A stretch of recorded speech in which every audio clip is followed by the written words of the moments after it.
Hello, welcome to video number 7. Let's talk about traffic sources. Okay, so there are many different types of traffic sources that you can use.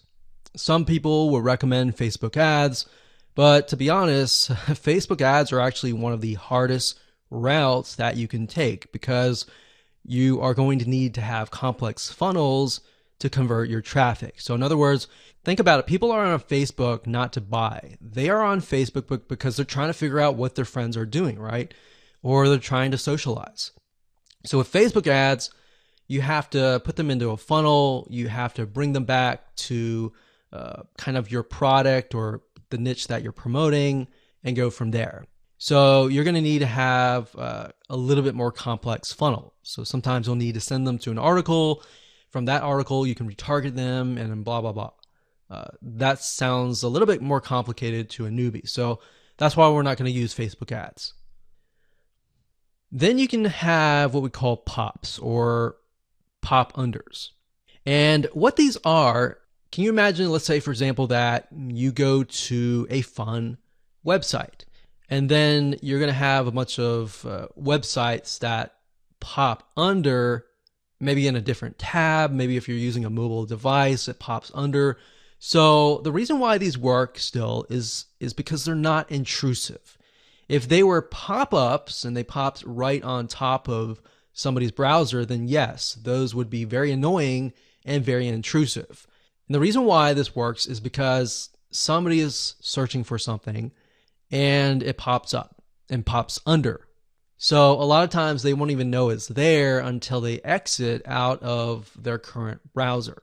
Now, if you target somebody in general offers like, relationships, dating, health, fitness, things like that, or biz op, making money type stuff, those are very general niches that it'll essentially apply to every single person. Now, if we think about, let's say, a philosopher called Maslow. Maslow had a theory and basically had done research and figured out that every single person needs a hierarchy of needs. For example, they need food and water, they need a shelter, and then they need love, and then they need money to get food and shelter and all of that. So because of that, if you have a generic audience, you can essentially promote very general offers and they most likely will convert. Now remember, you're promoting a very general offer to a very general amount of traffic who maybe they're not searching for a very specific thing. So some things will convert, some things won't. It's just part of the game. All right. Now, some traffic sources for pop unders is popads.com, popcash.net. And these are some of the ones that we have used. In fact, we'll use pop ads as an example in the next video. And we'll show you how to set up a campaign and all of that. So let's go to these sites and we'll show you around.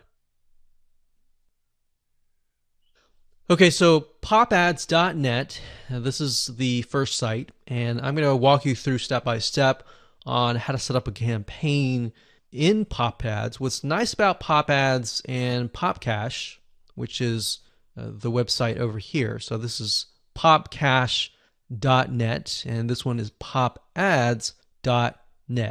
So it's not popads.com. If we mentioned that before, it is not. It's actually the .net.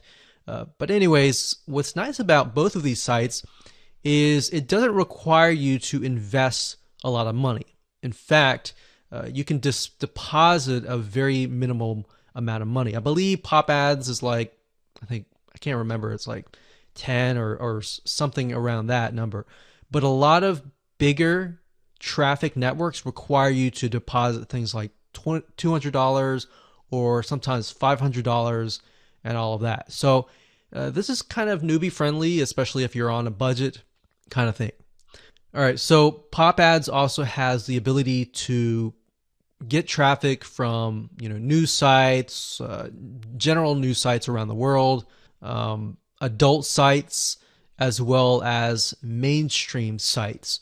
So depending on your offer, you can get an idea of whether pop ads will work or not.